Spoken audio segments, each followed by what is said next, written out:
Saudações entomológicas! Bem-vindos ao meu canal, meu nome é Cherry Bezerra, eu sou biólogo, mestre e doutor em entomologia e hoje eu estou aqui para falar sobre as abelhas mamangavas, essas que são as mais gordinhas, as mais fofinhas, as mais peludas dentre todas as abelhas. Vamos lá?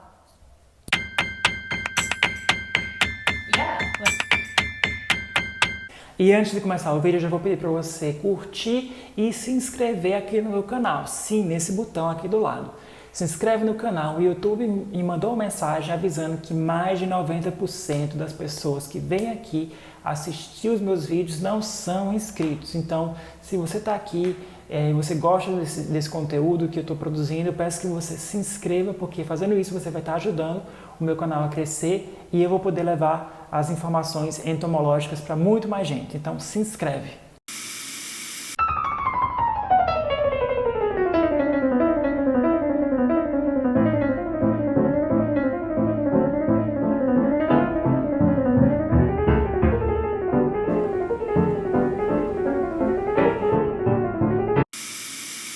Mamangava, também conhecida como mamangaba, mangangá, mangango, manganga, mangava, mangangava, 2000 years later. mangangaba ou vespa de rodeio. Todos esses são nomes comuns atribuídos a este tipo de abelha aqui no Brasil. Semana passada, um amigo meu entrou em contato e enviou uma foto de uma mamangava que havia invadido seu apartamento. E ele estava preocupado porque ele não sabia se ela podia ferroar ou não. E ele me perguntou se ela ferroava.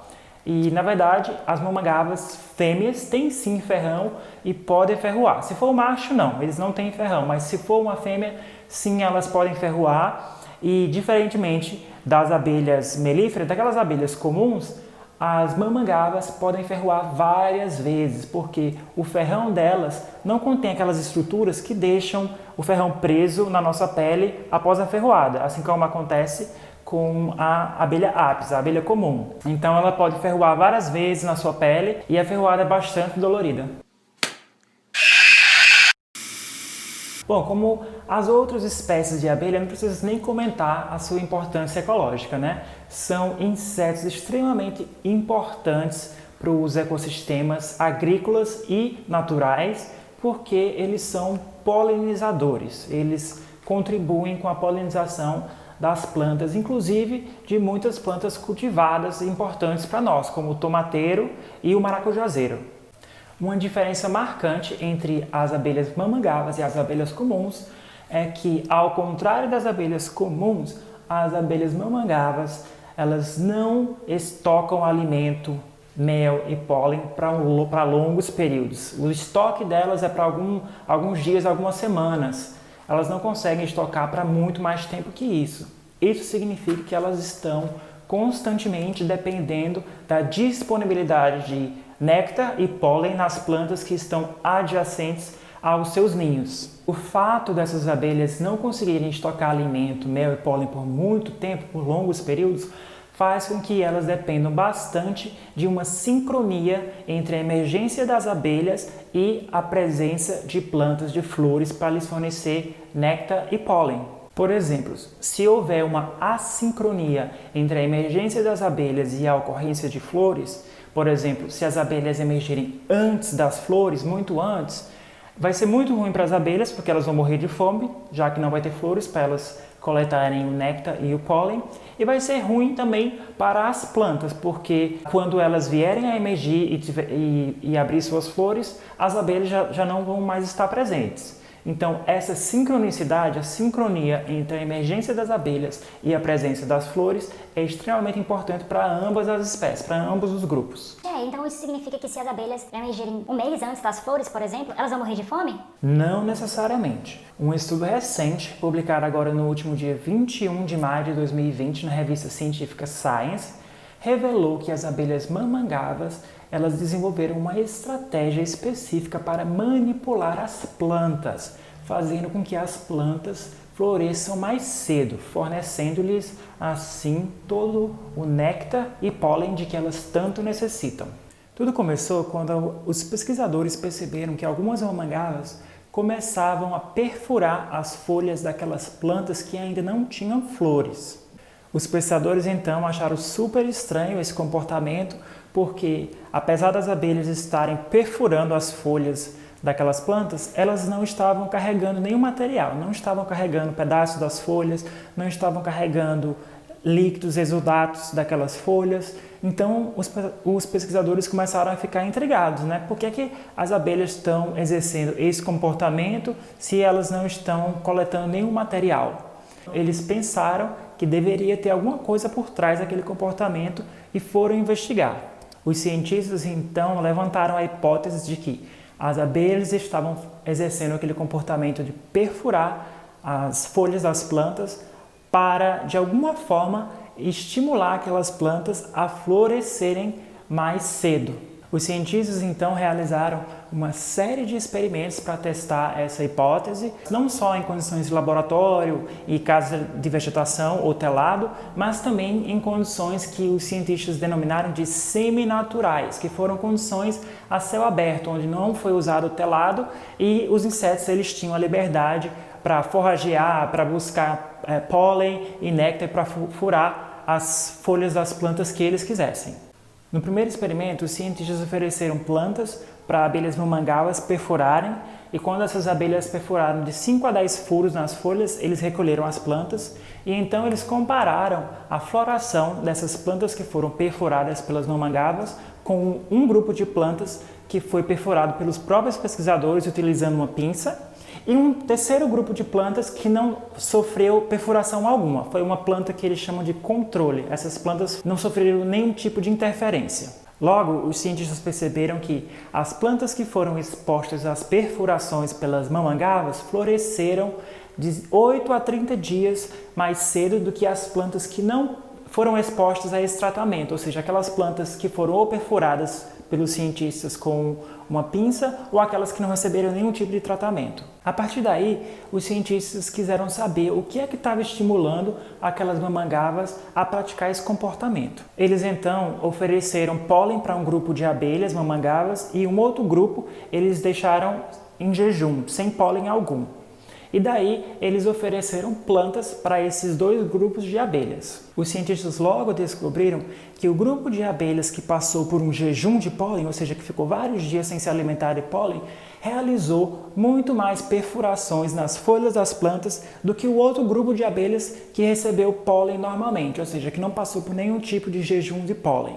A partir desses dois experimentos simples, os pesquisadores já puderam tirar duas conclusões bastante robustas. A primeira delas é que as abelhas mamangavas sim perfuram as folhas das plantas com o objetivo de acelerar o florescimento, ou seja, com o objetivo de fazer com que aquelas plantas floresçam mais cedo. Essa foi a primeira conclusão. A segunda conclusão que os pesquisadores puderam tirar desses dois primeiros experimentos é que esse comportamento de perfurar as folhas das plantas está associado à falta de pólen, ou seja, a ausência, a indisponibilidade de pólen é como se fosse um gatilho que vai acionar esse comportamento nas abelhas, fazendo com que elas perfurem as folhas das plantas.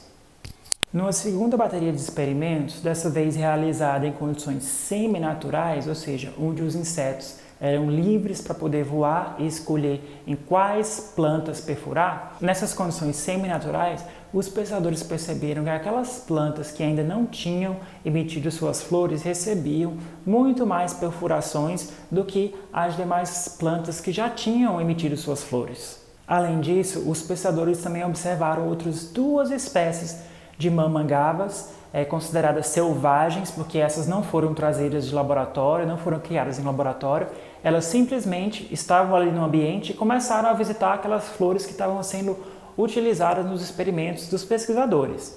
Então eles observaram essas outras duas espécies de mamangava realizando o mesmo comportamento de perfurar aquelas plantas que ainda não tinham emitido as flores. Então, nessa segunda bateria de experimentos realizados desta vez em condições seminaturais, os pesquisadores concluíram que aqueles comportamentos observados em laboratório e em casa de vegetação também se repetiram, ou seja, eles persistiram em condições de semicampo, em condições seminaturais. E também os pesquisadores concluíram, a partir dessa segunda bateria de experimento, que outras 2 espécies de mamangava, além daquela primeira que os pesquisadores já haviam testado, foram observadas realizando esse mesmo tipo de comportamento. Isso foi importante por quê? Porque essas outras 2 espécies são de ocorrência natural, são consideradas selvagens, vamos dizer assim, porque elas já estavam ali no ambiente naturalmente, os pesquisadores não criaram elas em laboratório e não levaram elas para a área do experimento. Elas simplesmente apareceram porque são espécies que ocorrem naturalmente e isso torna as conclusões dos pesquisadores ainda mais relevantes, porque isso significa que o comportamento ele é conservado, ele foi observado em pelo menos 3 espécies de mamangava. Ou seja, isso sugere que não é um comportamento simplesmente aleatório e tampouco foi um comportamento induzido pelas condições ali fechadas que foram impostas pelos pesquisadores. Então, esse elegante estudo científico publicado recentemente na Science mostrou que as abelhas mamangavas elas têm a capacidade de manipular as plantas para que essas floresçam mais cedo. E isso acontece basicamente porque as mamangavas estão com fome de pólen. Esses resultados têm implicações ecológicas, já que as mamangavas, com o comportamento de perfurar, elas elevam a probabilidade de haver sincronia entre a emergência das abelhas e a existência de flores no campo, ou seja, eleva a probabilidade de sobrevivência das abelhas. Yeah, man, I think Rachel's beautiful because she's got good brains.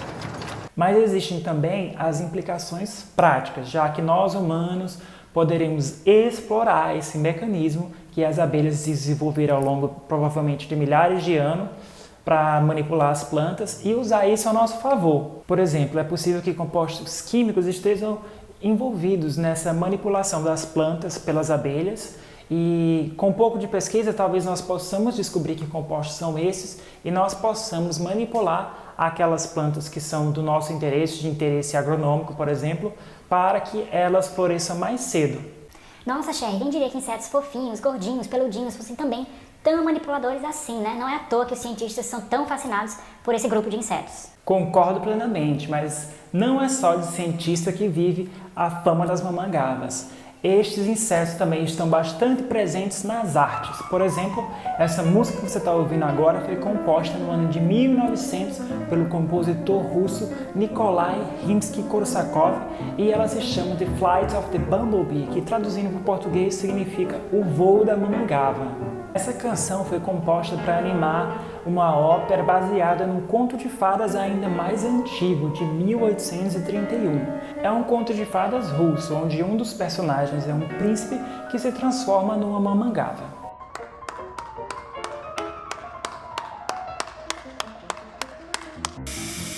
Mas se você quer um exemplo mais recente, eu te dou o Dumbledore.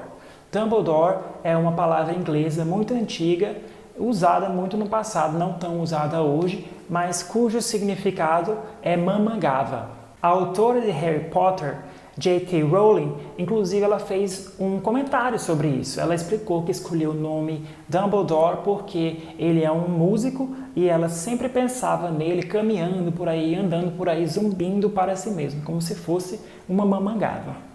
Hey, that's pretty good. Pois é, chegamos ao final de mais um vídeo. Eu adorei fazer esse vídeo, foi super divertido. Eu espero que você também tenha gostado. E se você gostou, peço que você curta e compartilhe esse vídeo com seus amigos, familiares. E não se esqueça de se inscrever. Clica aqui do lado, se inscreve no meu canal. Do it! Just do it! Um abraço para você e até a próxima.